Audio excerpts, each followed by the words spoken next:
Good evening. I want to convene the regular meeting of the Brattleboro Selectboard for February 20th. We know the meeting has been warned because we came here at 5:30 for executive session. Would someone like to make a motion to approve the minutes of the February 6th meeting? So moved. We have a motion to approve the minutes for February the 6th. All those in favor, please say aye. Aye. Anyone opposed? Motion carries 5-0. I want to mention two things under Chair's remarks. My big piece of paper that I wrote them on. The first, we had a very successful Harris Hill ski jump this weekend, and I'm not sure how many people are aware that the people that organize the Harris Hill ski jump are all volunteers, and they do a wonderful job. I know that it was, at least the lot parking was full both It was days. slammed. So we owe them a lot of putting that event together, because it brings a lot of people to our town, and they do a wonderful job. So thank you to the people at the Harris Hill Ski Jump Committee. And it is Winter Carnival Week, and we want to encourage everybody out there to participate. And I know Carol a lot from the Parks and Rec Department works really hard on that. And bring out your bathing suits because it's a little warm. But there's still fun things to do for Yes, the there family. is. And they do have a website, so you just Google Winter Carnival and you can find out all the events. But we've got some great things going on, and I hope the community enjoys all the fun stuff. So that's what I have. I know the town manager has something he wants to talk about. I do, thank you. Just one tonight, but it's a happy one. I wanted to announce to everyone that Police Chief Michael Fitzgerald is going to be recognized later this week up in Montpelier. He's receiving an award as a prevention champion of the state of Vermont. It's part of a Prevention Awareness Day at the State House, and Cassandra Holloway, who's here this evening, nominated the chief, who is a humble individual who would not have allowed that, I'm sure, if he knew what you were doing. But you did, and we're grateful that you did, because we're especially grateful that the chief approaches his leadership of our police department in a way that recognizes the great degree to which people that they encounter in our community are people who are suffering and facing great challenges in their lives and need our help. And they differentiate between that and those people who are actually intentionally doing harm. And we're lucky to have a police department that approaches its work that way. The chief is the leader of that effort to keep that clear and police our community in that manner.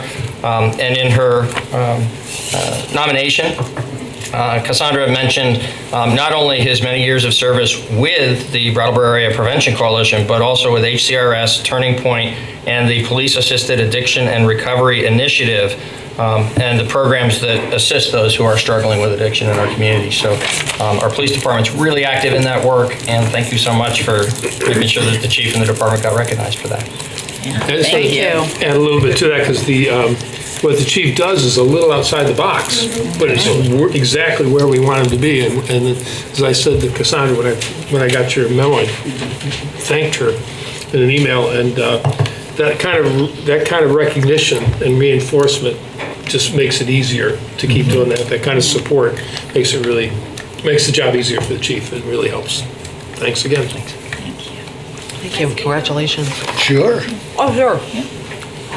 So he'll be recognized in the State House, which is awesome. And I already mentioned it to some of our local legislators, so they'll be there to honor him as well. And I think the thing that I really want also to get out there is that I think he provides a very inspirational and kind of progressive approach that I really would love to see throughout the whole state. So, I'm hoping this will bring some awareness to other communities, just how special this one is. And that's a lot to do with his role in law enforcement. So, thanks. Thank you.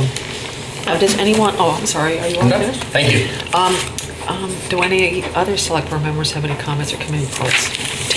Just a quick note, and congratulations for the 15th anniversary of Brattleboro. Wow. It's been quite a while, and the site is just incredibly useful as a wealth of historical information when it comes to past select boards. And So it's very handy to be able to search, and Chris Gretke and Lisa Page really just have this institutional memory that's very valuable, I think. I check it every day. Chris, we love you. I just want you to know that. Put that on the record. Put that in your notes. Yes. Does anyone else have any comments or committee reports? All right, we have come to the part of the meeting where members of the public can offer comments on topics that are not on tonight's agenda. So if there's anyone in the audience that would like to say something that's not on tonight's agenda, please come up to the microphone. Yes, Mr. Fairman, and tell us who you are, where you're from. Howard Fairman, 9 Canal Street. With reference to our conversation during public participation at your February 6, 2018 regular meeting about keeping shivering seniors warmer in our senior center, the next morning, Recreation and Parks Director Carol Lolat and Assistant Director Jesse Cudworth purchased and installed 2 electric space heaters at $100 each, turning them on before lunchtime, which was heartwarming, elsewhere too. Thank you to all of you. While I was visiting Mr. Elwell's and Ms. Lolat's offices to thank them personally, Ms. Lolat told me, the Gibson-Aiken Center's boiler and controls were new 8 years ago. There are 4 temperature settings, A, B, C, and D. Switching from A to B made the semi-basement senior center a bit warmer, but made rooms on the floors above the senior center too warm for comfort. The town has asked for a quote on zoning the senior center separately. When depends on how much. I suggest. A few years ago, the senior center was air-conditioned thanks to a generous grant by a Vermont charitable foundation. Perhaps a charitable foundation could similarly fund a separate heating zone for the senior center. I also suggest cold air rushing in while both outer and inner back doors to the senior center are open to assist access could be minimized or prevented by an air blower above or beside actually one of these doors called an air curtain or air door. I am attaching a manufacturer's explanation found online of how it works. With your continued kind help, shivering seniors can instead be warm in wintertime. Thank you for your consideration. Thank you. Thanks. Yeah, thanks for the info. Yes. I did notice did you notice too, Tim, when we were sitting at the table at the forum the other morning, every time that back door opened, it definitely changed the temperature pretty drastically, so. Right. Good. And so we'll pass this on to Carol. Yeah. Great, thank you very much. Maybe we should move the senior center to the next floor Well, Okay. and then turn it to B. Does anyone else in the public have any comments about something that's not on the agenda? Yes, please come up and tell us who you are and where you're from. Hi, my name is Paige Martin, and I work at Brooks Memorial Library, and as the Assistant Youth Services Librarian, but I'm not talking about that right now. Okay. So I was come here today to talk about the need for the town to start considering a municipal broadband initiative.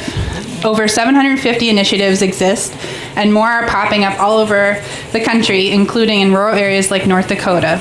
These municipal broadband initiatives are providing cheaper, faster, and better internet than the private internet service providers like Comcast, in addition to being a tremendous source of revenue for the municipalities that have created them. Additionally, community-owned broadband is great for entrepreneurs, startups, and businesses. I've brought with me a lot of data and examples for all of these different scenarios, but the reason I'm talking about it with a sense of urgency is because of the recent repeal of net neutrality by the FCC.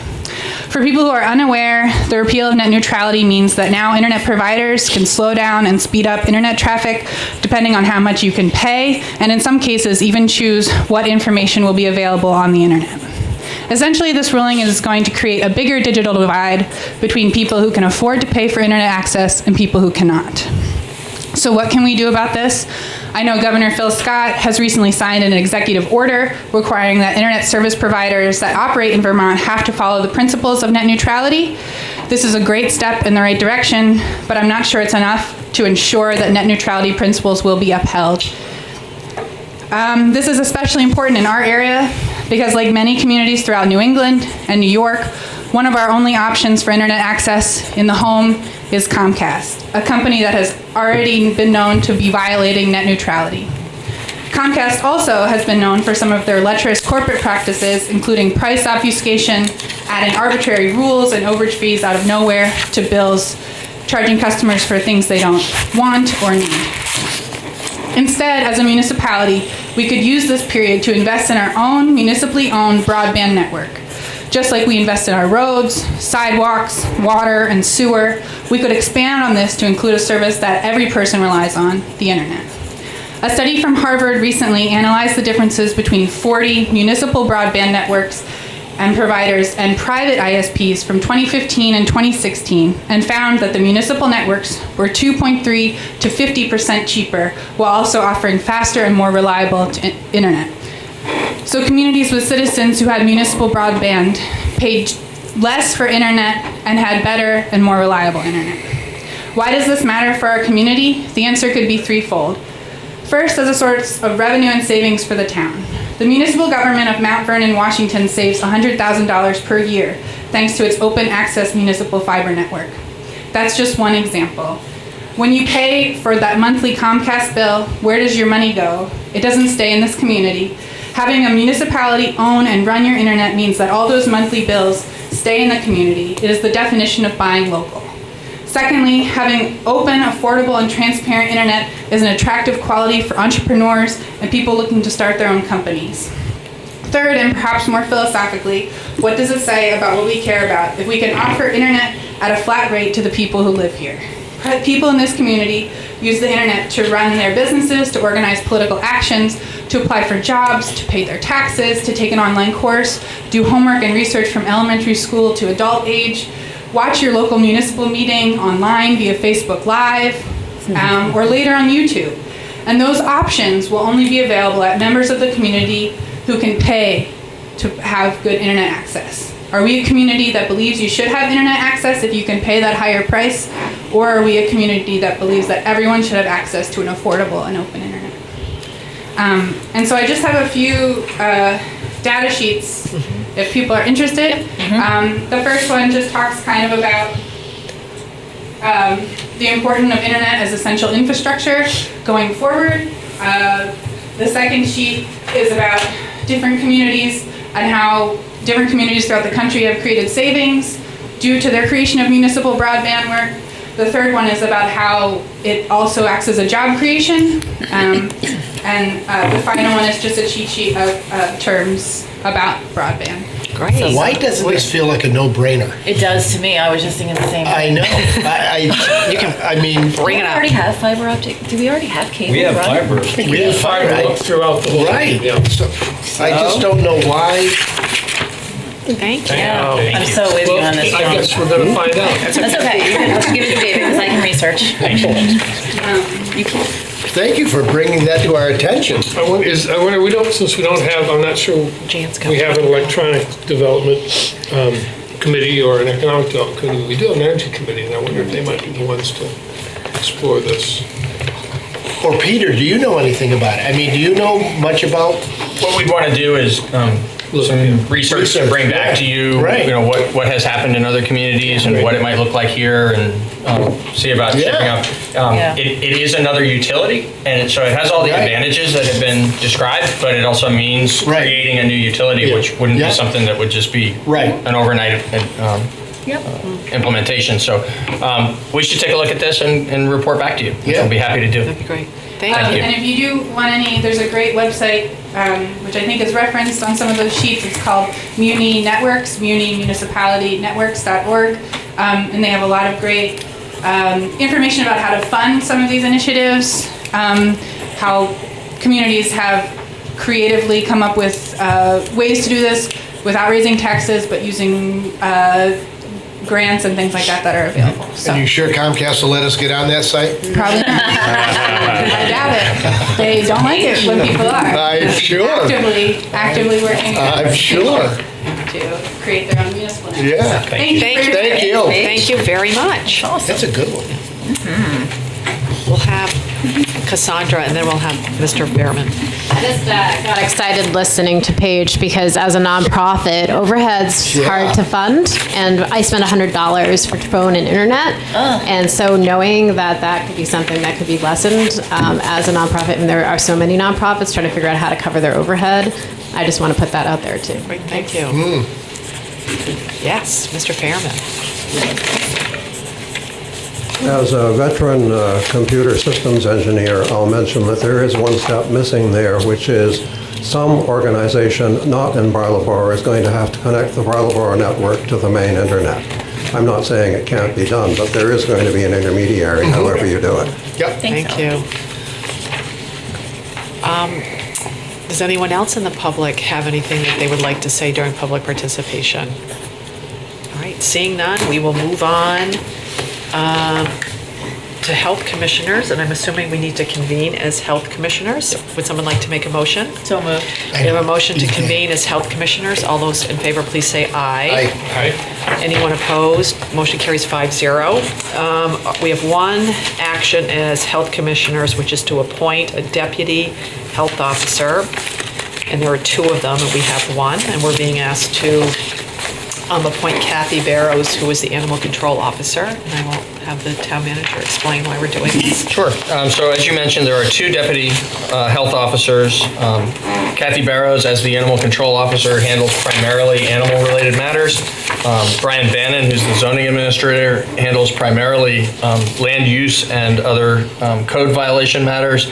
And Len Howard, our assistant fire chief, is actually the point person on the three-person team, who goes out and deals, especially in multifamily dwelling situations where there are codes, fire codes or health codes that are not being complied with. He's usually the point person on those follow-up, but he has the two assistant health officers because they each have an area of expertise that is helpful to us in covering the gamut of code issues that do arise. Kathy Barrows, personally, as the town's animal control officer, has been deputy health officer here in Brattleboro for 18 years. And these terms, each new term is always a 3-year term. So she was last reappointed as deputy health officer in 2015, and that term is expiring in March. So we're asking that you appoint her for a new 3-year term, which will expire in March of 2021. Does anyone have any questions about the appointment of the deputy health officer? I think the last time this was renewed, we talked about reducing the scope. I don't know, did that come up this time around? Are we reducing the hours? What you're remembering is some discussion that we had about the primary health officer position, not the deputy health officer positions. For each of the deputies, there's a pretty limited amount of their duties that are committed to health issues. If there's a particularly difficult one, it can consume a lot of time for a short period of time. But in the course of a year, they spend a relatively smaller amount of time being a deputy health officer and the bulk of their time doing other duties. The assistant fire chief traditionally has been the health officer for the town. That's been true for several assistant fire chiefs now. And something that we do intend to take a look at some point, in fact, we have begun to take a look at it, and there's no good answer, no ready solution to this, is whether we should address the health officer position in a different manner instead of having the assistant fire chief be that person, to free up the assistant fire chief to stay focused on more fire exclusive duties. That, similar to the conversation we just had, the freeing up the assistant fire chief to stay focused on exclusively fire department related issues is obviously a good thing.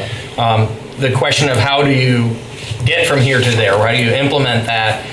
What is a cost-effective solution instead of having this be something that is a not insubstantial part of the assistant fire chief's job?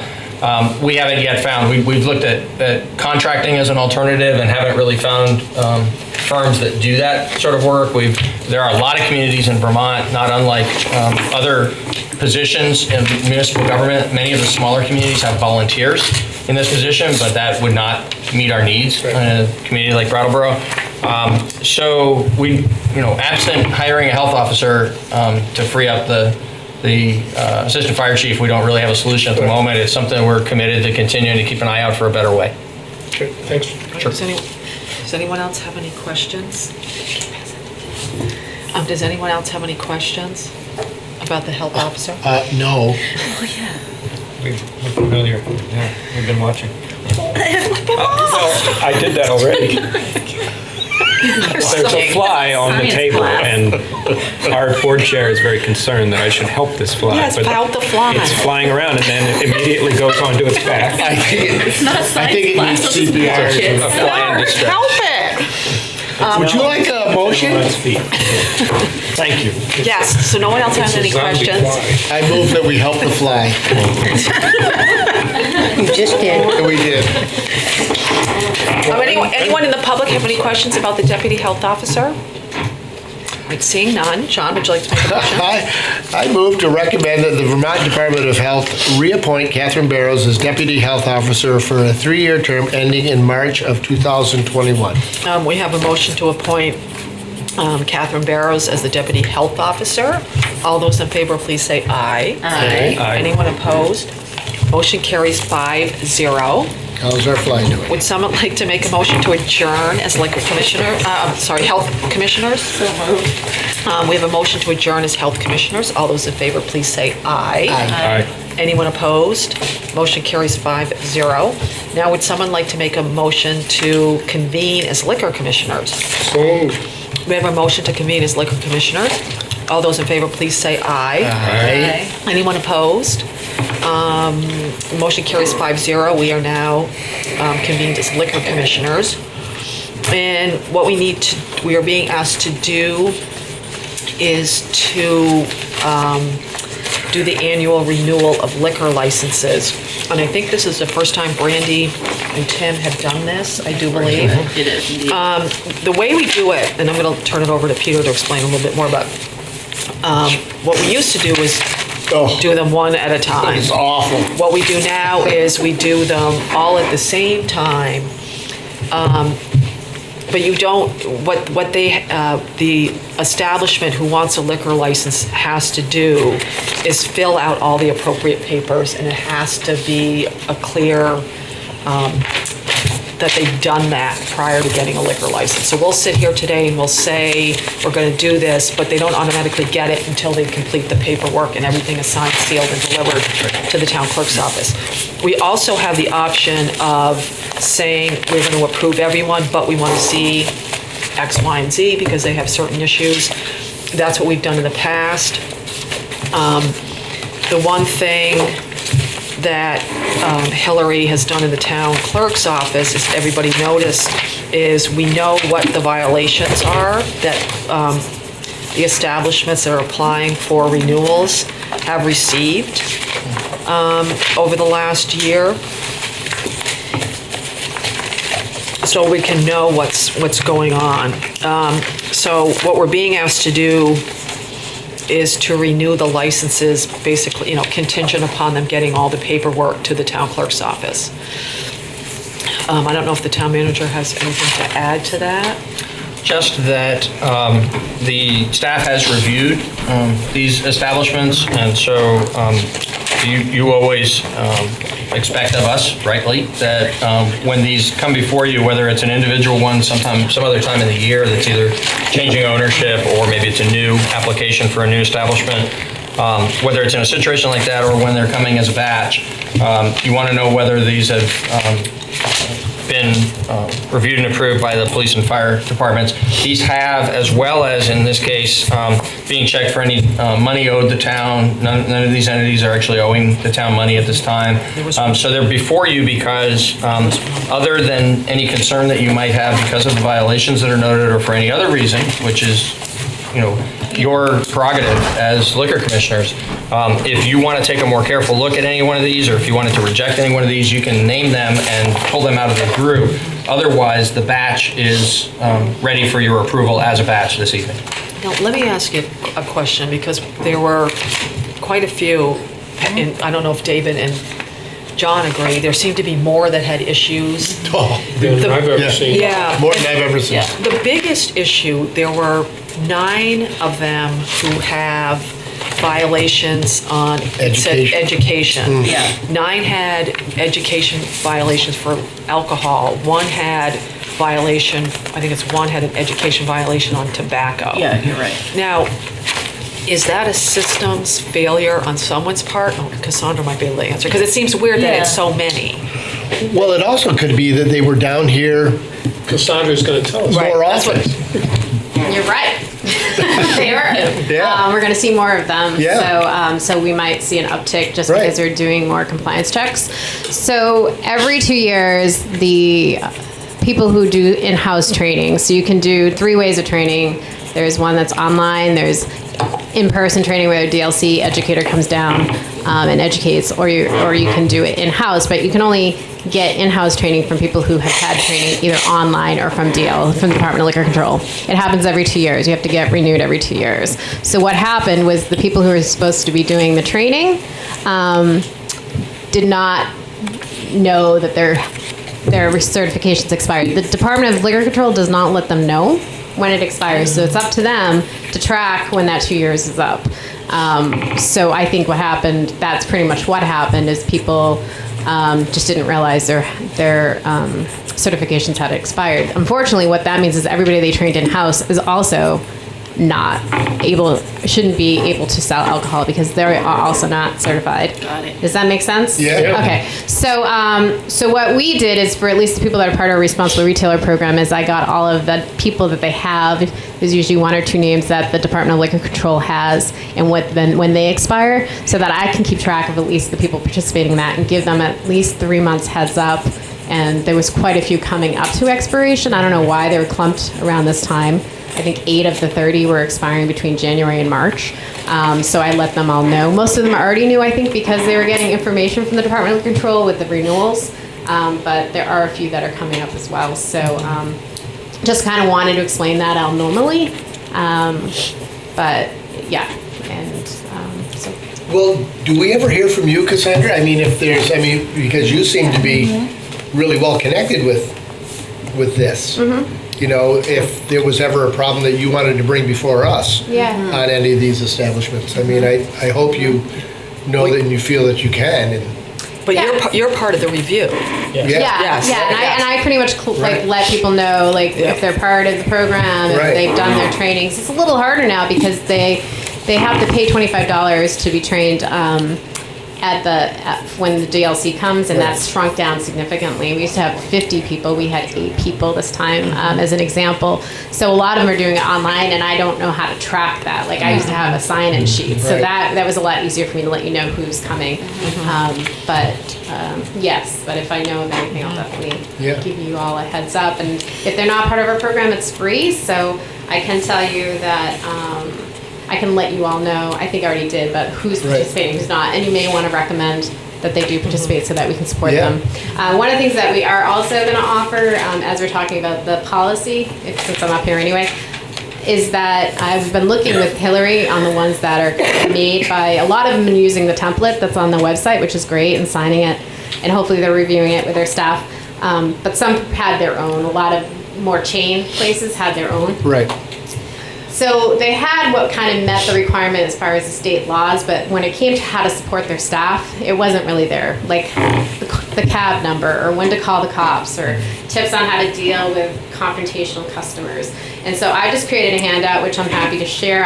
We'll provide that to all of the, not just the people participating, but just all of the liquor licensees to hopefully post somewhere for their staff with the cab number and the police number, and about using the log so that if there is an issue, they have a way to track. If there was somebody who did come intoxicated and left, or somebody, had a fake ID, that they can have documentation of that in case the DLC does come to investigate.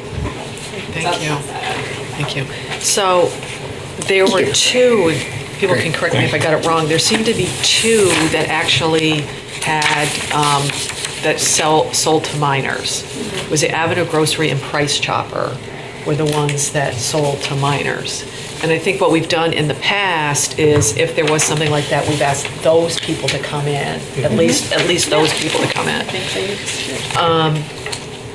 So, and I know there It was are, 5, I think, in that I saw. I wasn't on that, but it was on their website of Who failed for compliance checks. because so we there's- only had, It's not on the. 2. Yeah, Not it's on not the on sheets. that, but it is showing up on the Department of Liquor Control Compliance. That's usually where we look. Weird. So I guess we could check in on that. But I also had Arkham's, Hotel Pharmacy, Brattleboro, Discount Beverage, and that was in the last year. So I don't know how far you guys are looking, but that was from January 2017 to December. when do we, yeah, because we don't have, And I don't know why it's not on that. You've named the ones that are listed. yeah, the ones that are listed on our sheet are Avenue Grocery and Price Chopper. Yeah. Huh.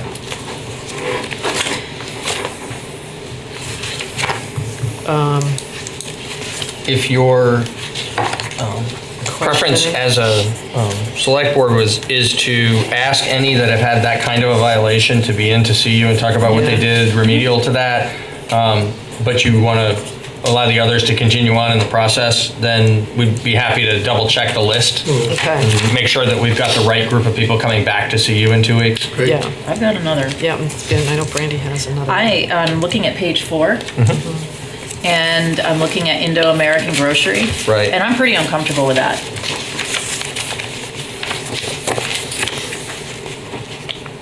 So I don't know It's what at that your means. discretion if You wanna you bring want to ask them in also. Yeah, I do. Can you just fill in the public on Right. what you're uncomfortable with? Oh, Because yes. I don't think everybody has this. Thank you stuff. for that, Tim. So I'm looking at Indo-American Grocery on Elliott, and they're applying for a second-class license renewal. And the violation that I'm on, there are violations of not paying employees on a fixed salary or hourly with required holdings deducted, and not taking the education classes which are required. And there, it looks like there was a 1-day suspension, but I still would like more information on that because that rubs me the wrong Didn't way. they just apply for a new, under a different name? They had or a something? change of Yeah, ownership change and an of board additional member. director. Yeah, Okay. so I'd like them to come in, and they probably should have been here that night too, and maybe this will be good to have them come in. Yeah, because if this happened, yeah, and explain to us if that happened under the old owner. Yeah. Right. You know what I mean? If that was something that happened It's worth finding out. under the old Yeah. owner. Yeah. I have a question, I guess, for Peter and Cassandra. We haven't, as you said, we haven't seen this before, and now we understand why it happened. But I think, maybe it was John's question about, is there something with systemic issue? And I'm wondering if, is it possible for us to maybe in 3 months or 6 months to get an update and see if this is continuing to happen, or do we just wait for a year and see, I mean, Yeah. because, you know, is it gonna Yeah, I'm is it gonna happy be to fixed? track. Like, if you still don't, Yeah. if you still can't find out who took it online, how, Right. your hands are tied. Yeah, I can definitely check in with the DLC to see if there is a way to get the online. It just hasn't been as easily, because usually they'd give me the roster basically, and I'd be able to track who went. But I can check to see if there's a way, or at least we can, at least for the people participating in our program, I have asked them to keep me updated about their training so that I can, again, remind them as a Or you know, maybe benefit of the the program. town could get it and get it to you if there's some confidential, some Yeah, issue. and they usually, sometimes are a couple months off, but they've been pretty good at That's letting right. us know about the compliance failures and who's passed and who hasn't passed, and that's how come I know there's more, like, and I'm happy to look into that further for you all, like why it's not on the document that you have and in their, on their site, so I don't wanna, Right. I'm just basing it on what I saw on the website, so I could be wrong, it could be an accuracy, but I'll be happy to keep that going with you guys. Yeah, on a quarterly basis, it's fine. So Cassandra, while you were right there, you were saying, are they down here a lot more often now? I mean, is the state really doing their job now? And, Yeah, I and mean, it was pretty instant, like it was not as much as we wanted. There was some that hadn't been Right. checked for like 5 years, you know. Yeah. So again, there's been a great amount. We have a new person that's been doing it, and I Yep. don't know if that has something to do with that. Also, I think there's been a lot of pressure from prevention coalitions Yeah. and enforcement around Yep. the fact that they haven't been doing as much. right. So, what we're seeing is that there is going to be more, and it's good to know that. And then again, I just don't want it to skew, you know, a little bit. Like, I Right. mean, I'm psyched that's happening. Oh, yeah. We Yeah. were actually had some funding. We were hoping we could pay them to do it, and they couldn't do it. So, Yeah. so now they're doing it. So that's great. It's good. And they may be doing more for tobacco. There is definitely Right. FDA money. And that's just something to keep an eye on, because if they're selling to somebody for tobacco, it might not be alcohol, but it still speaks to maybe how Right. they're training their staff. Yep. Because there's more funding for tobacco. So does that make, I just want to make, so yeah. There is so, more funding for tobacco than there is yeah, for they the got an alcohol. FDA, the Department of Liquor Control got some funding from the FDA, so there's actually more funding to do tobacco. It's kind of like an agreement. That's interesting. Is what I've been told. So they were doing more tobacco checks than they Checks. are for alcohol. But again, if somebody has both products and they're failing for tobacco, you should still consider that when you're looking at renewing for alcohol. Right. Thanks. So it looks like right now what we're talking about is having in Avenue Grocery, Price Chopper, Indo-American Grocery, plus anyone else who has served liquor to a minor. Right. Have been cited by DLC for serving a minor. Does that make sense? Or Yes, I have a couple overall questions, Yeah. and I didn't want to derail things too much, but derail away. derail away. Are there any new ones on this list? Or any new applications? I'm curious how, when someone new comes to town and wants to sell alcohol, do they? They have to get a license from you and the DLC at that time. Does it go to the DLC first? No, it goes to No, you it goes first, to us. and then on to the state. Because like Okay. probably the Stone Church is probably newish. Yeah. Well, And they- does tobacco fall into this jurisdiction of? We don't Nope. regulate tobacco the way we regulate alcohol. Okay. Yeah, because these are renewals, not Right. new And we're liquor commissioners. applicants. We're not liquor and tobacco. Yeah. Well, does that mean we will be marijuana commission? We'll have to wait and see. Say, now, You won't. No. I've got the munchies. I'm sorry. All right, sorry to Did that answer? derail you. No, that wasn't derailing. That was a good question. Now, it I got does, a chocolate crisp, didn't I? it does indicate that Buckley's has not paid their business license, but I don't know when this list was generated. You know what I mean? Well, it says Tuesday, February 13th. I don't know Who's that? if that's an issue. Yeah. But I guess They won't be issued, in accordance with the ordinance, Right, they won't be until they do. issued a license if they are overdue. Yeah, perfect. So basically, it would be, and I don't mean to repeat this, but Avenue Grocery, Price Chopper, Indo-American Grocery, and any establishment that has been cited by the Department of Liquor Control for serving to underage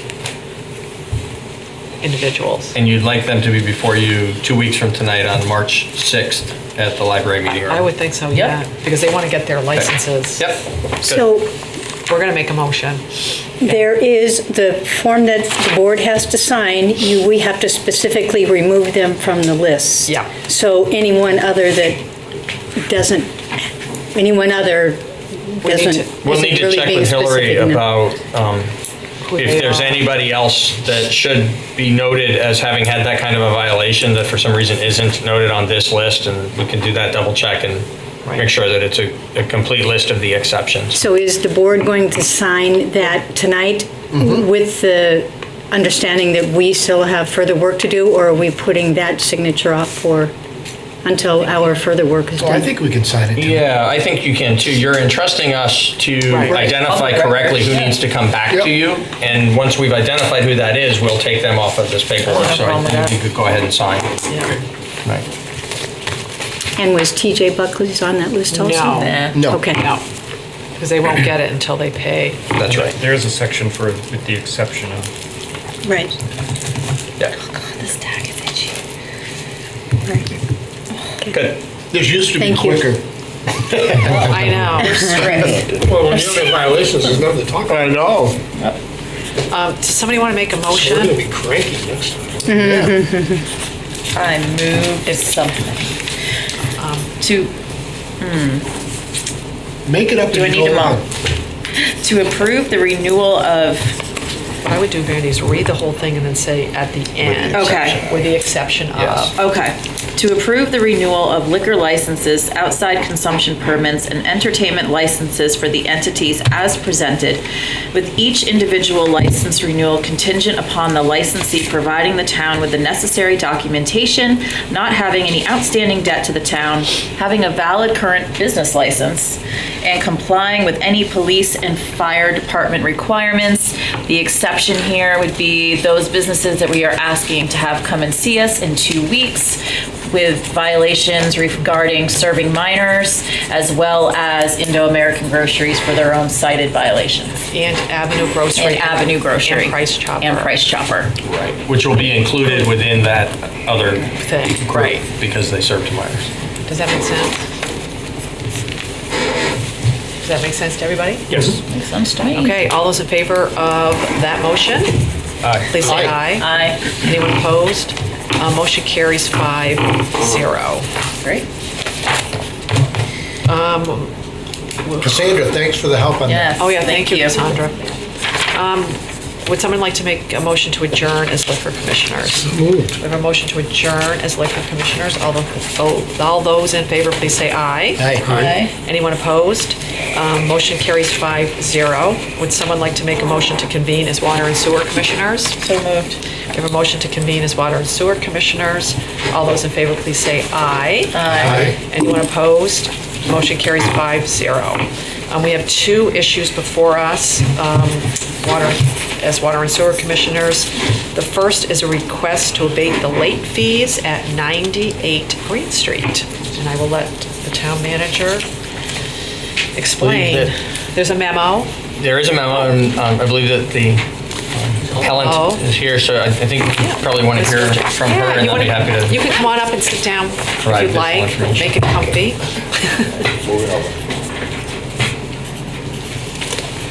And we do have the little note that you sent to the town. My name is Linda Sturgeon, and I'm the owner of a 4-unit apartment building at 98 Green Street. I've owned it for 15 years. And there was a catastrophic failure of a toilet when a tenant had gone away on vacation. I'm not sure if it happened as she was leaving and she didn't realize it, or if it somehow broke, but I got a phone call on August 14th of last year that, from my second floor tenant, that she was hearing water running and had been hearing water running for a couple days, and she thought I should know about it because she knew the upstairs tenant was on vacation and had been away for about a week, maybe as much as 9 days. And I called Temple Plumbing. They went in the next morning. They found that the float had broken completely off of the arm and the toilet was just gushing continuously and had been ever since probably Katie left on vacation. And it was fixed that day. And I thought, wow, I'm really grateful we found it as soon as we did, because she was scheduled to be away for another week or so. And I thought, well, that's going to be a really high water bill. And it was kind of early, I think, in the billing cycle. I got a letter from Department of Public Works on September 25th or so. And it said that there was an unusually high reading on the meter and they were concerned. And I said, yes, I know, I've already addressed the problem. We had a broken plumbing fixture. And I did not realize how much water had gone through that cycle. I was really shocked when I did eventually get the bill, because it was like 10 times the normal usage for that building. Over the 15 years I've owned it, it's never been more than about $350, and it was a $2,800 bill, which is hard to cover with the cash flow in the month when I'm also paying property taxes on that building and another rental property and our residence in Putney. So as soon as I got the bill, I came into the office and asked if I could break the payment up into 2 installments. And I was told, yes, I could. So I did that. I did not realize that that didn't excuse me from a penalty. I paid the interest because I figured I owed the interest. for asking if I could delay the payment. But I was shocked to get a penalty, because my understanding of the purpose of a penalty is to enforce good behavior, as it were, and I had a pretty spotless payment history with the town. I don't think I've ever paid a tax or a sewer bill late in the 15 years I've owned the building. So I wrote the little note in with the second installment. I have to say, if I had known that I was going to incur a penalty for breaking it up into 2 installments, I would have borrowed the money to pay it. But I did not think I needed to do that. So you did pay the amount of the water bill, I the broke it. $2,800 or I whatever? paid $1,400 Right. on November 12th or something, and I paid the balance a month later. Yeah. And you paid an 8% penalty. And I on that paid the balance. interest, and then I got a bill for the penalty, which was actually a shut-off notice. Right. Even though I paid the whole water bill, Yeah. and I thought, 1% interest. so Yeah, the this is penalty was 8%, the Yeah. interest was 1.5 or something like that. So I thought, it didn't seem fair, because I had been proactive in asking if I could make an installment payment. It was not that I neglect my building and don't do repairs. I Right. actually give out an information sheet to new tenants, among other things, asking them to please report problems immediately so that they can be fixed right away. Yeah. And for the first time in 15 years of owning rental property, last year when one of my tenants moved out, he wrote a thank you note, Yeah.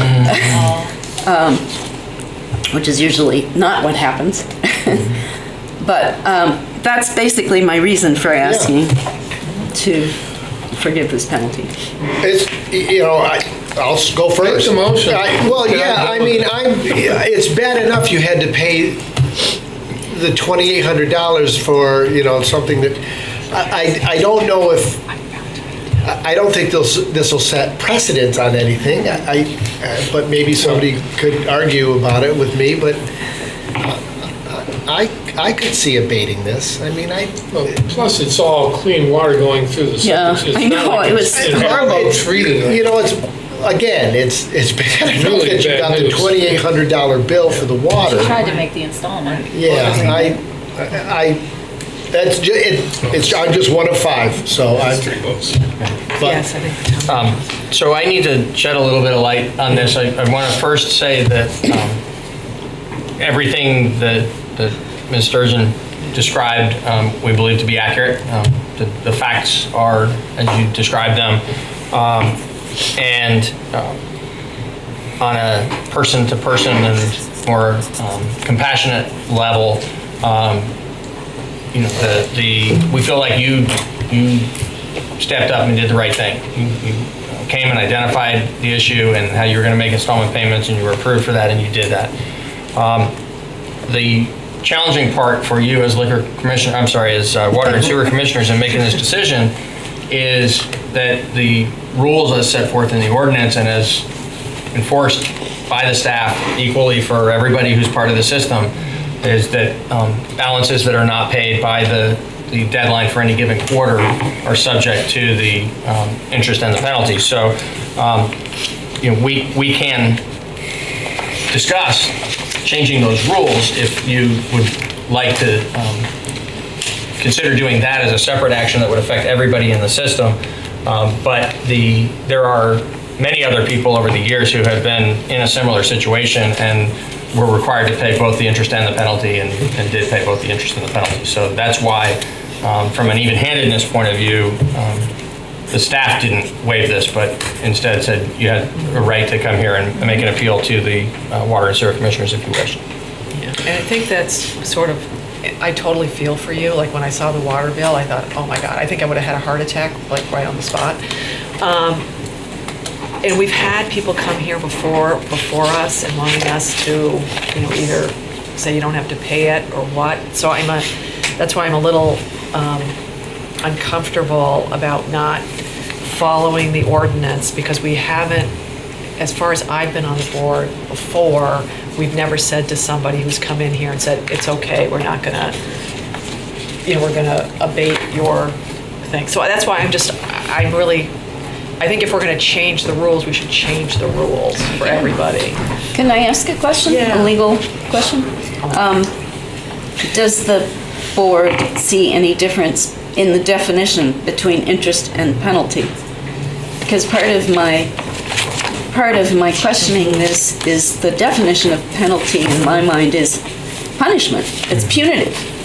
It's aimed at the kind of landlord that I don't want to be, that people that don't fix their buildings and don't pay their bills on time. And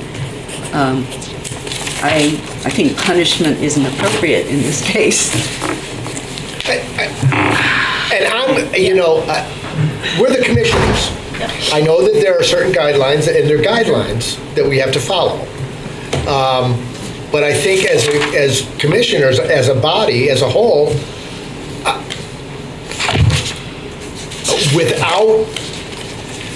without breaking the law, can't we abate this without changing our whole policy structure? And what's wrong with changing the policy to say that if a formal payment arrangement must be in place, like payment in full or a formal payment arrangement? Because to me, if she came in and made a payment arrangement, then she had intent to pay, and she had intent to pay. Well, and if she had known, she would have just borrowed the cash, right? Like it was our, we should have made that clear too. Well, also, there was still going to be a penalty. And also the fact that, and this is nothing against Peter, because you probably did it the correct way.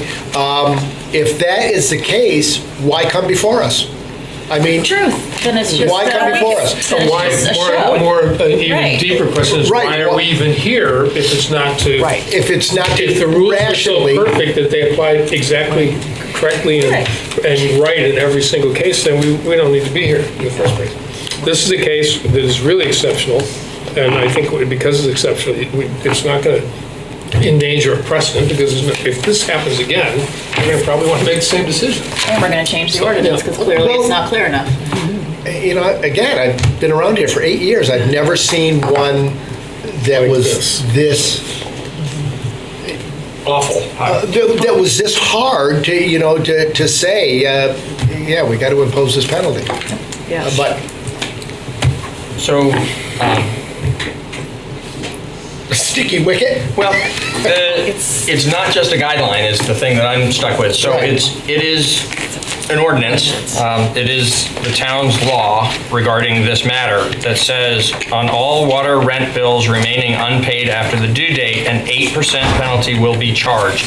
All bills remaining unpaid will also be assessed a 1% interest charge per month. It's very clear. It's a stiff additional charge. I think we all agree with that. And I completely agree that you conducted yourself in a really responsible manner here, so we're not judging that. But as to whether or not you've seen these in the prior 8 years, I think it's likely that the reason you have not is because the language is so clear. And so there are other people, I can assure you there are other people who have had a similar kind of situation and a very high, unusually high water bill that was more than they could pay at the time it was due, so they paid it in installments and they paid the penalty. Okay, but on the other side of that is, then why did we make this young lady come before us and go through this whole process if we weren't going to try to do something about it? And I feel for the other people, but they should have done their due diligence and come before us. And then maybe we would have said, you're absolutely right. That's a hardship that you should not have incurred because you've already paid your water bill.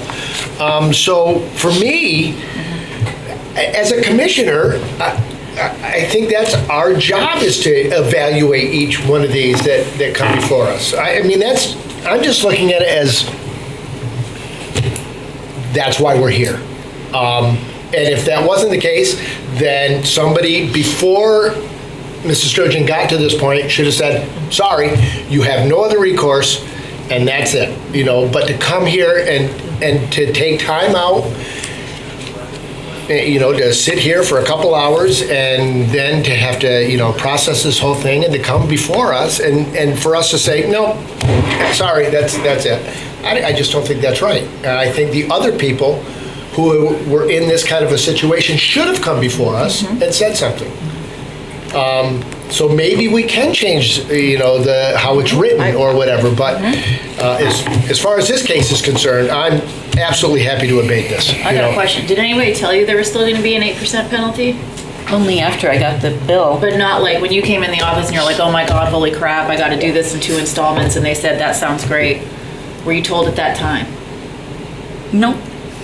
It's unfortunate. It would be nice if someone had thought to do that, but you have to know what the rules are. It's in writing. This is the thing. It's in writing. Like, we're looking at it right here. You're speaking, so I didn't know. But the 8%, can I just ask another quick question? The 8% doesn't say per what time period? Right. The 8% is a one-time on the balance, and then the remaining balance Okay. And it's incurs only the in one of the 1% per quarters. month for as long as it stays. It's only in one of the quarters that it happens at 8. Everything else is 1.5. No, the penalty is imposed whenever there's something not paid by the deadline, but it's imposed one time for what is the amount that is not paid the day after the deadline. And then if that's paid down over time, it's only the remaining balance that gets smaller and smaller that You're thinking that, about taxes. gets the additional 1% per month. Is that taxes? Oh, okay, that's the taxes. I knew there was something that was, there was Stuck in one your head. quarter Right. that, It is entirely proper for the select board to direct us to come back with some language that where you could consider making this a more lenient policy, or to provide some flexibility if you'd like to do that. The equal application of this part of the town code to the customers of the water system, I think, doesn't leave you a lot of leeway this evening. And one of the things, and I know this is not the same thing, but, we had people come in, we have parking ordinances, and I remember there was that person that came in and they had parked in like a loading zone, but they didn't see the loading zone sign, you know what I mean? And it's really one of these difficult things, and you're like, oh, and again, this is just the same kind of thing, And it's not the same, but there's a rule that says you can't park in a loading zone, you're gonna get $10 or whatever. And I want us ultimately, no matter what we decide right now in this specific case, is to clarify something for future, so that people Something about aren't the going payment arrangement through needs to be in this. there. I mean, come on.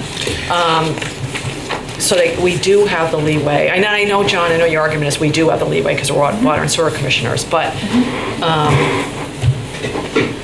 if we're going to approach more issues like this, it's obvious it needs to be clarified with people on the front end, when they walk in to pay it. again, if Mrs. Sturgeon didn't pay the water bill and was arguing about the water bill, I would say, I'm sorry, but you have to pay the water. And I'm sorry that you had a leak and all that, but this penalty just doesn't seem right to me.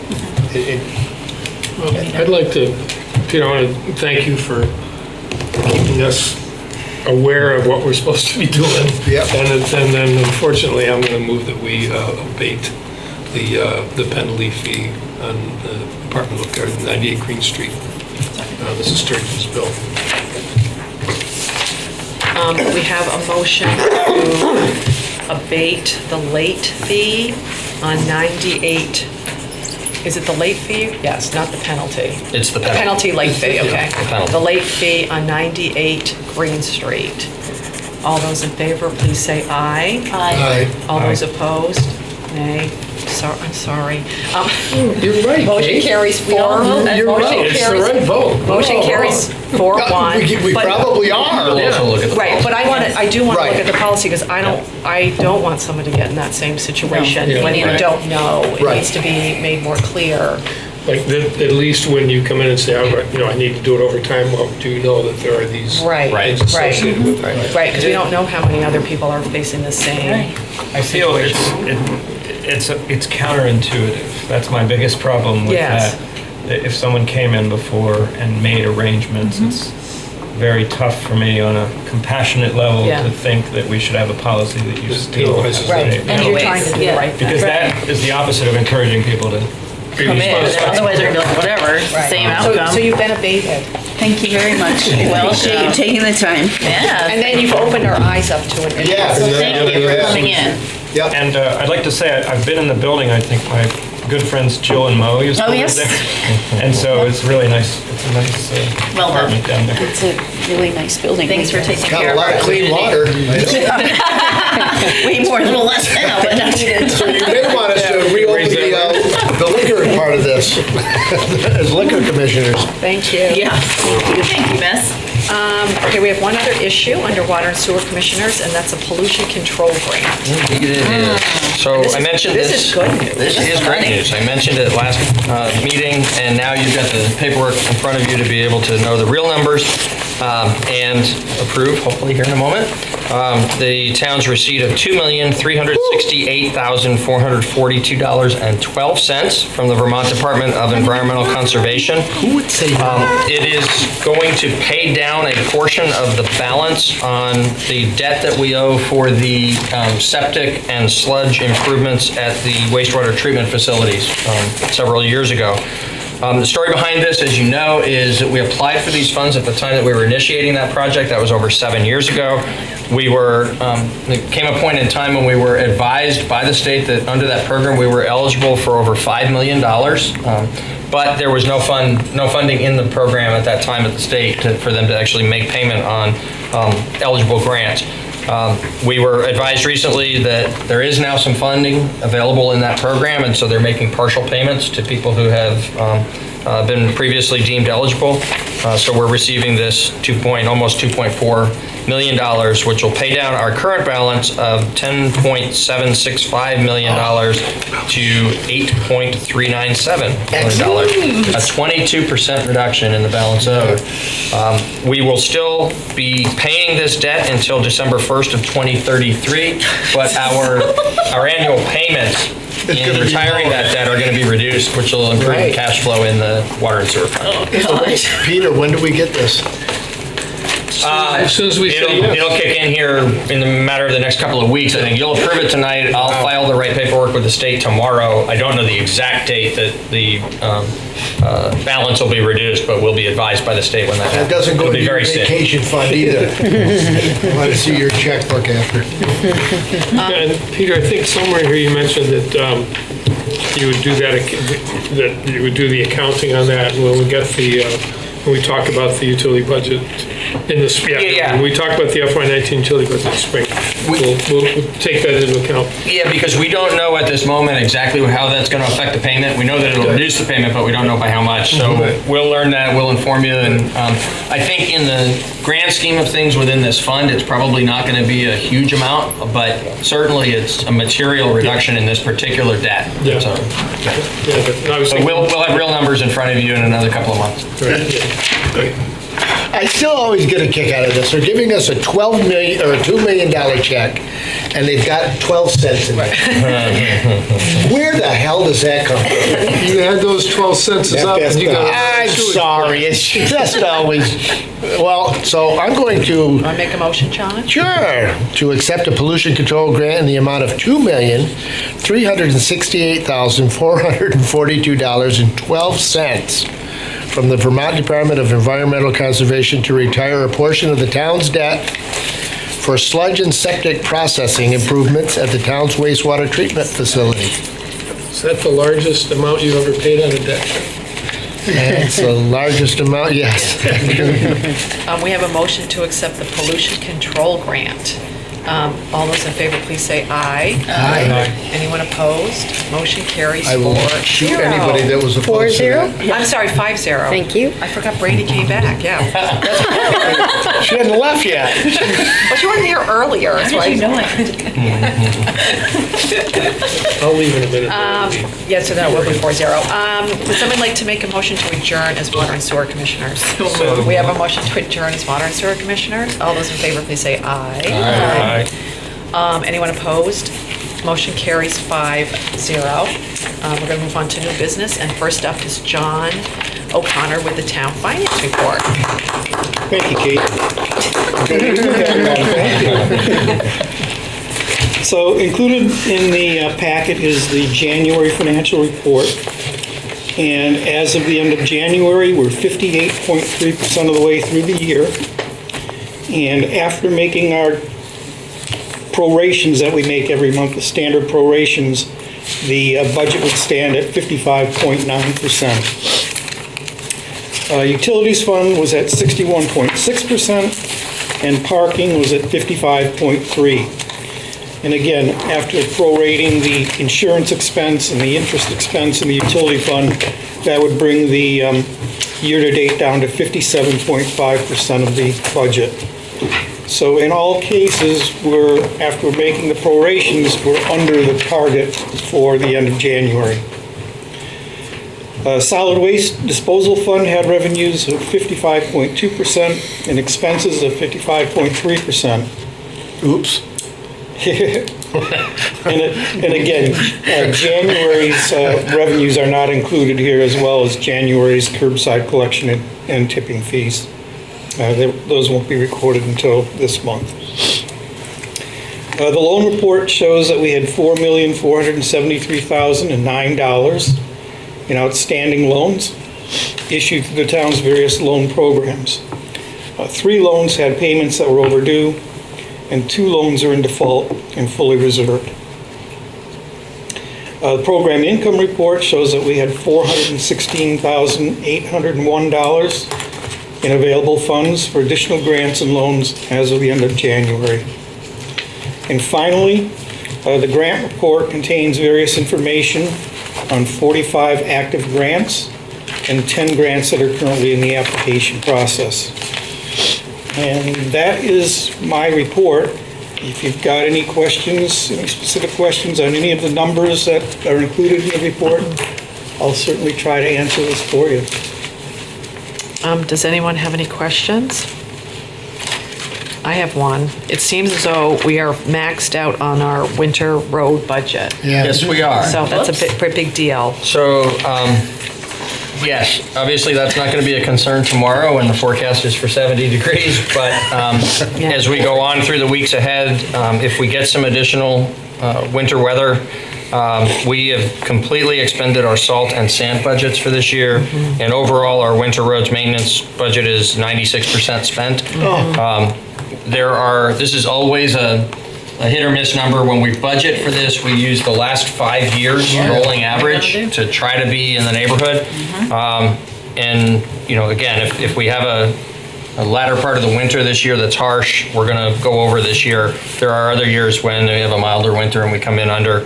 But it is, the years that are sustained harsh winters are a concern because we can sometimes significantly overexpend this number, which then puts pressure on other parts of the budget. We're not in that condition right now, but if we were to have one of those weird winters where, March is particularly snowy or icy, then, we'll be back to report to you on what the implications of that are. Well, winter's not over. Right, winter's not over, unfortunately. Now, so what does that, and I hate to say this word because it may just grow every time you say the word, there's a ton of potholes out there. Yes. And it seems to be, and again, I hate it when people say things that they don't even know are true, but to me, it seems like there are more potholes than ever before. Oh, there are. Well, I don't know about ever before.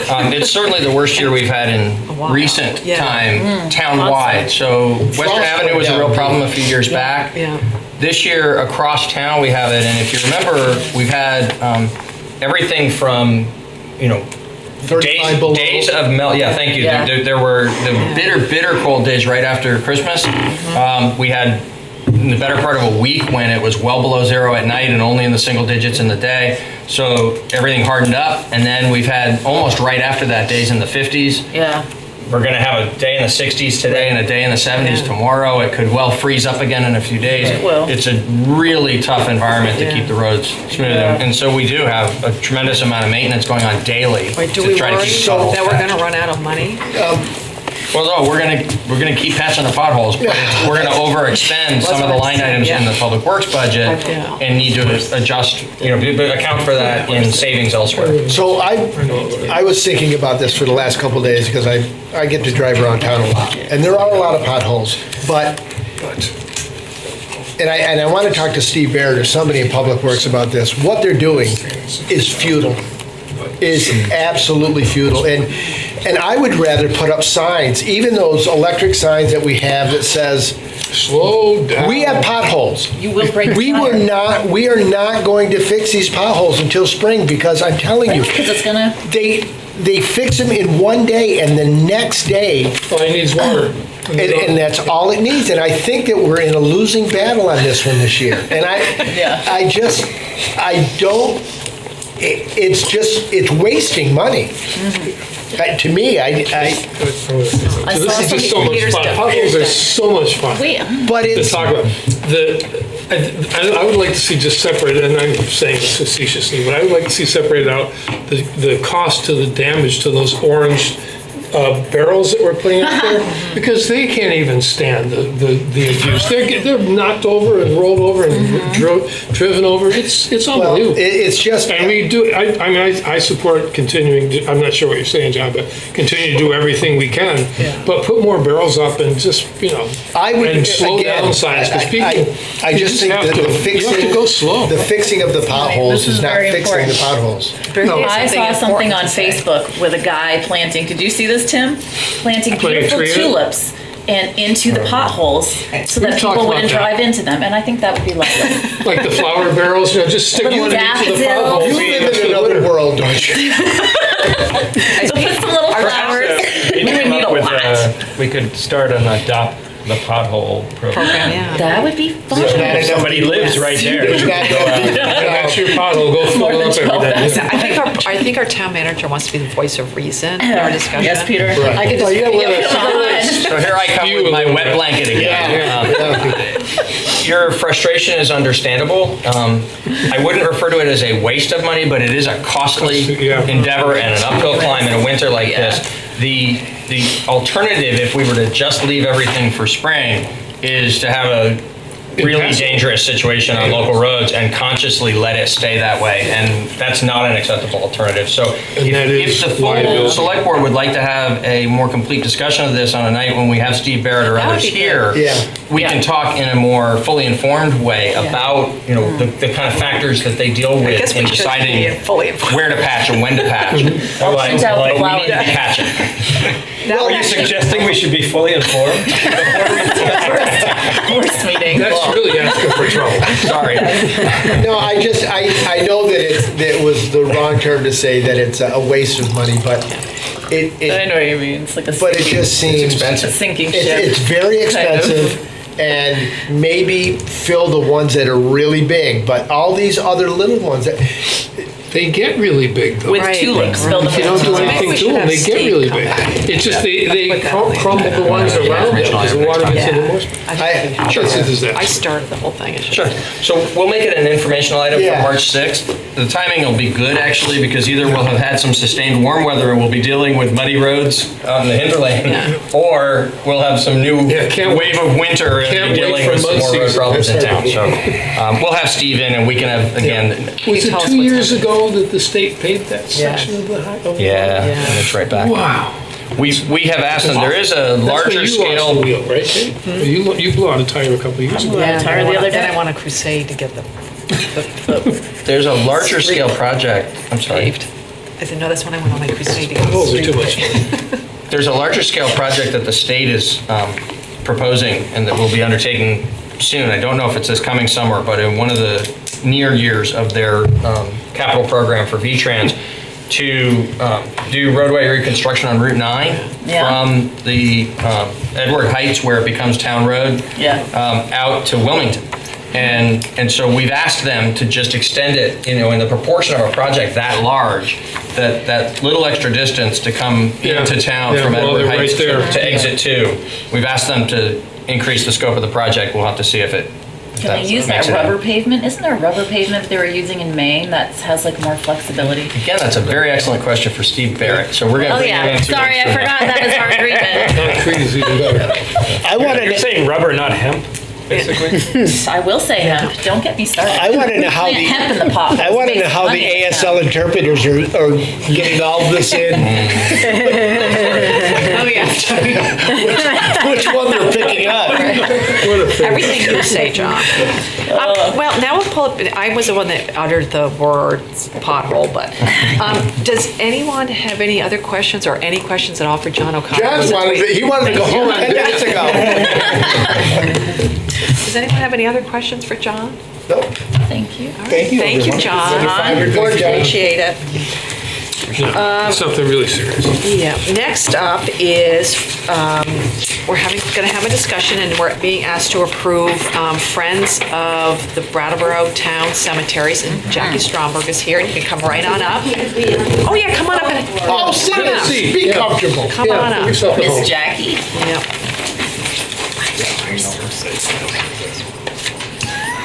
For those of you who don't know me, I'm Jackie Stromberg, and I'm chair of the Cemetery Committee. ma'am. Very exciting, isn't it? Yes, ma'am. That's a quiet group. Yeah, our customers are quiet too. Yes, there's no complaints. So you have a really good plan. Now, I'm not aware of what you were presented with. Did you get preliminary bylaws? Yeah. Let me come show you. We know everything. Oh, We know good. everything. May I come join you? I'll show you what they're Sure. looking at. Yeah, and I think what we want to do for the people out in TV land is to do a little, if you want to talk about it for them, what your plan is. Just do a, outline of what you think people out in the public should know about this. Well, I guess everybody's familiar with cemeteries. The town owns 5 cemeteries that we are responsible for. We get a budget of approximately $27,000 a year to maintain the cemeteries. However, most of that goes to the contract for mowing grass. So consequently, things like the roof of the mausoleum falling in. That has been on the agenda for the last 20 years. Will give me some money.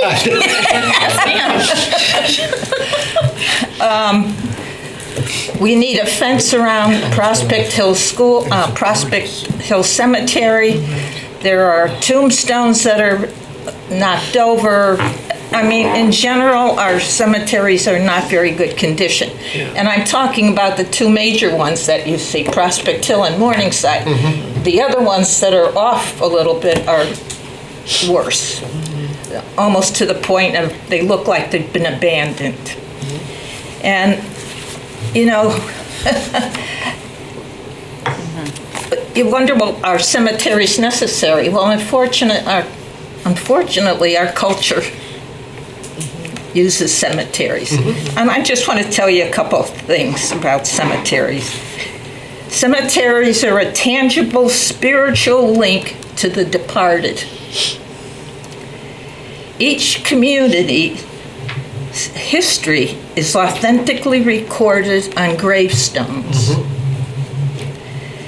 And I don't know if you realize this, but cemeteries were our first public parks in America. And I find this very interesting. The only piece of property you sell once, but are expected to take care of forever. And that's why we need the Friends. We have Friends of the Library, and if it wasn't for them, I'm sure our library would not be the institution it is. No, we have to keep The them up. town budget, obviously, if you could give us a ton of money, you would. But we need more coverage on the cemeteries, and hopefully having a volunteer friends will get people to help us do that. The rec department is in charge of the cemetery committee, so They are responsible for getting the contract for mowing. They'll take care of some of the roads, but their interest really lies in the rec department area. I don't know if you have any questions for me. So the basic plan, what you're asking is for us to form a Friends of the Cemetery, and what people could do is for $10 annually, become a friend. Correct. And if they put in 100 hours of labor, is that 200. over their Oh, yeah. lifetime? 100 hours, yep. 10-year period, they could get Like sort of $250. I was going to say like discount sounds bad, but a discount on a plot. And the idea would be to get enough people to do it so that there could be work, volunteer labor, and some money that would be needed for some of the repairs. We're hoping to raise money also. I mean, we've raised money in town for a zillion projects, Yeah. and we've made those goals. The rec We department needed- especially. Yeah, we need to do that Yeah. for the mausoleum and the fence. Those are huge pieces of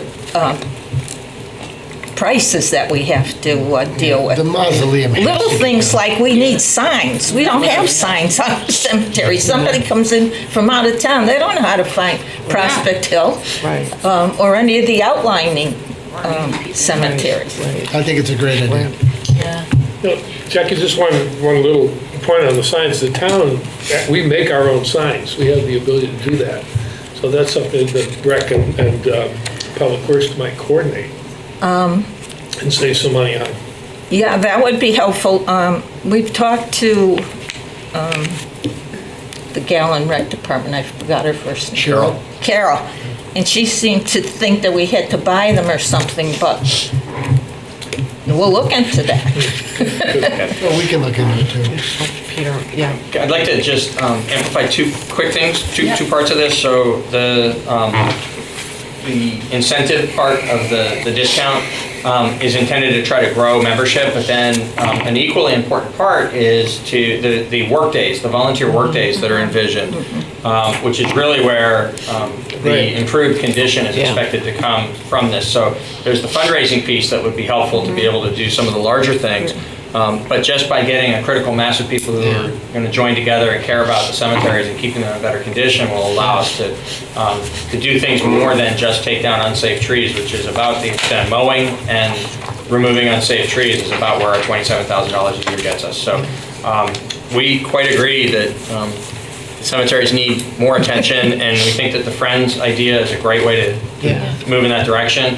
So staff has worked together with the cemetery committee to shape this in a way that it's been vetted by Bob Fisher and others. So we join the committee in recommending that you approve this, and we'd like specifically for you to approve the portion of it that it has that incentive attached to it, since that's related to how we actually charge for the plots, which is a select board function. So Something about what you said, I just want to like throw this out there for other people to think about and for me to think about. When you said it was our first parks, and then we're trying to get people to volunteer some time. And I wonder if we use the space more creatively as a park, if people would then come in and kind of notice things and be like, oh, I can weed this out, I can clean this up, like a lunch. I don't know. I know that sounds weird. It does. I just wish, do you know what I mean? I do what you know you Like mean, if but we- there's that part of me that you want to be respectful for Yeah. what is there. I was like, if we could get more people in the space, that might suddenly go, oh, just let me read this really quickly, or, could you go somewhere, you pick at stuff. There might be other ways too, and I'm sure you've thought of this on the soon-to-be committee, hopefully. Taking rubbings is something that we used to do at cemeteries. I remember that. And of course, it ties wonderfully into Brattleboro history, I think, So there could be some Well, programs. we're looking for all kinds of suggestions and all kind of help. Well, please sign That's me why up. I'm here. Please sign me. Please count me as a. Peter, you're going to hate this. Is there any way for us to raise the budget for that? This is a good night. Not now. For the you should come. for the cemetery? Not now. Budget is No, signed not sealed. now. Yeah. Not now, but I mean in the next year's budget, or can we allocate a little bit more to the cemetery fund? Absolutely. It's one among the many needs that Yeah, you gotta be here, John. I'm not going to be here, but that's board needs okay. to You weigh in guys- deciding what to recommend to town meeting, Right. and see what town meeting approves, and Right. we'll implement a capital plan. Yeah. And the mausoleum could be part of that capital Right, program. if we exactly. Want it to be. It's been, the mausoleum has been on since I've been on the board, and it's long, long overdue. I think David had an idea. Yeah, well, Should be good. it's just, when you came in and started and mentioned that mausoleum roof, and I don't know why, I thought that must have been fixed 3 or 4 years ago. Oh, no. I've been hearing about it forever. Yeah, forever. And I was kind of surprised that nobody came during the budget time. But now that you will have a Friends of the Cemeteries Committee, you can come and lobby us to put money in the budget. Yeah. I'm starting tonight. Yep. Breaking it in. Thank you. Thank you. Jackie. Does anyone, so we're going to do it, does somebody want to make a motion so we can officially do this? I move we approve the creation of a volunteer organization called Friends of Brattleboro Town Cemeteries as presented. We have a motion to approve the creation of a volunteer organization called Friends of Brattleboro Town Cemeteries. All those in favor, please say aye. Aye. Anyone opposed? Motion carries 5-0. Thank you, Jackie. Our last item on our agenda is the Windham Solid Waste Management District Pilot Agreement. And we have been speaking about this, and Peter will... Sure, I'll give a quick summary if you want any additional detail about the communications we've had with the Solid Waste Management District around this topic, then Patrick can fill in the gaps. What's before you is a 2-year agreement for fiscal 19 and fiscal 20, through which the Solid Waste Management District would pay the town a payment in lieu of taxes equal to 5.5% of the assessment that the town pays as one of the participating municipalities in the district. So essentially, we get a discount of 5.5% for the fact that we're the host community for this. And it's been prepared. There's additional information in the memorandum that Patrick provided dated February 13th. And we can answer anything else that you might want to ask about it, but basically it's ready for your approval, and we would recommend that you do so. Does anybody have any questions about this? I mean, basically, we're getting money, so we should Correct. be happy. Sounds wonderful. Well, I move to, not unless you have any other questions for the public. Does anyone in the public have any questions about the Windham Solid Waste Management Pilot Agreement? See, John. To approve a 2-year pilot payment in lieu of taxes agreement with the Windham Solid Waste Management District as presented, and to authorize town manager Peter Elwell to execute the agreement. We have a motion to approve a 2-year pilot agreement with the Windham Solid Waste Management District. All those in favor, please say aye. Aye. Anyone opposed? Motion carries 5-0. Seeing that that is the last matter on the agenda, would someone like to make a motion to adjourn? John has Hayden has a question. Oh, I'm sorry. I'm sorry to spring this on you, but can I bring up something unrelated? Maybe. Well, technically, you're not supposed to, but what the heck? Oh. What a newbie. Yeah, we don't have other business, do we? No, we don't, but just... I thought we did have other business. We do right now. Yep. What is it? Okay. I want to get home, let's go. We won't take any action on what you're talking about. Certainly, I just want to get the ball rolling on a discussion. Would that be all right? We have an election coming up, Yeah. as you know. It's been bugging me for a few years that we have this process of having to register as a write-in candidate. And I have been feeling like that's not a democratic process to go about this method. Interesting. Especially because if you think about it, if you are voting early, you wouldn't know who's going to be a write-in candidate. True. So I think, I agree with you, and I think that's a You've great idea. mentioned that before, I but think. It I would certainly suggest you We put talk on- to Peter and get it on the agenda. Yeah. Yep. Because Maybe with the next- otherwise, we're not supposed to do this. Certainly. Yeah. It's just, it was a little timely. We have an election coming, Yeah. so I thought if we could get the ball rolling on the discussion. Yeah, we'll get started. And it might, I can't remember if that's a state thing now or it's a town thing. I can't remember who It's- started it. It's in our It's the town. charter from the most recent round Okay. of modifications to that. So Yeah, we'll we'll put it on the next we'll agenda. prepare a proper piece of background Yeah. for you to be able to discuss it in March. But speaking of voting, get out and vote, please. Yeah, seriously. Please, get out and vote.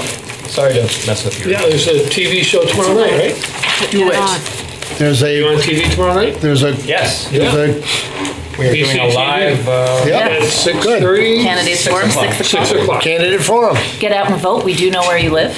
And Not you know what? appropriate. Too far. Oh, I forgot, we have a motion to adjourn. All those in favor? Oh, aye. Aye. All those opposed? We have adjourned. Thank you, everybody, for sticking with us. Thank you, ASL. We appreciate Thank it. you, Chris. We hope you had a good time Thanks, today. patio furniture. Thanks to our sponsors.